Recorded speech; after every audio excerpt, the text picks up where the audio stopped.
O nak ha, yung sinasabi ko sa'yo, ayusin mo. Abait naman yung kumpare ko.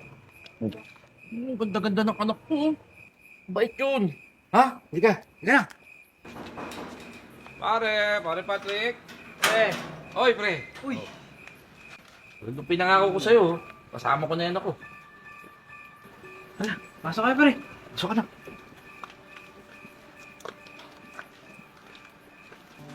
Puka pre. Ano pre?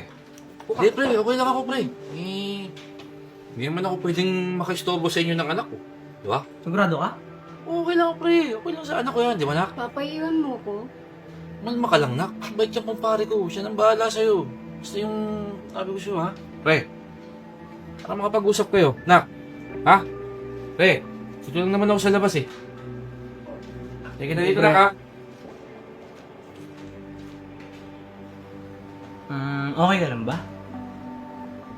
Parang nahihiya ka ata. Nailang ka ba sa akin?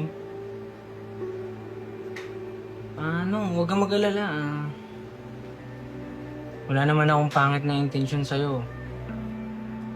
Yun, gusto ko lang naman mapabuti ka. Maging maayos yung kalagayan mo, kayo, ang kapatid mo. Alam mo, kasi nung unang kita ko pa lang sa'yo, nagustuhan na kita eh. Pasensya ka na, pinakiusap kita sa papa mo. Ano kasi, ganito kasi ako magmahal eh. Yung pagbibigyan mo naman ako, lahat, ibibigay ko sa'yo. Sa inyo, sa buong pamilya mo. Ayos na rin yung problema ko. Ano? Makapayag ka ba? Sandali lang po. Hindi naman po ganito yung napag-usapan po namin ni Papa.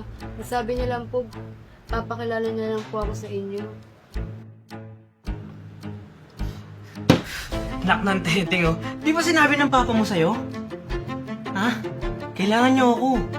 Kailangan niyo ng pera. Ano? Papayag ka na? Pasensya na po, hindi ko po kaya yung gusto niyong mangyari. Saan ka pupunta? Kapalto na rin. Uy! Yana! Yana, saan ka pupunta? Uy, Yana, bumalik ka dito! Pre! Paano ka pa nag-usap kayo? Akala ba mali na nga lahat? Sensya ka na pare ha, kakausapin ko na lang ulit pare. Pare, paano yung utang mo? Ayun nga pare, sige na, kakausapin ko muna yung bata. Balikan na lang kita ha. Pare, Hindi ka pa absuelto ah. o pare, pasensya na pare.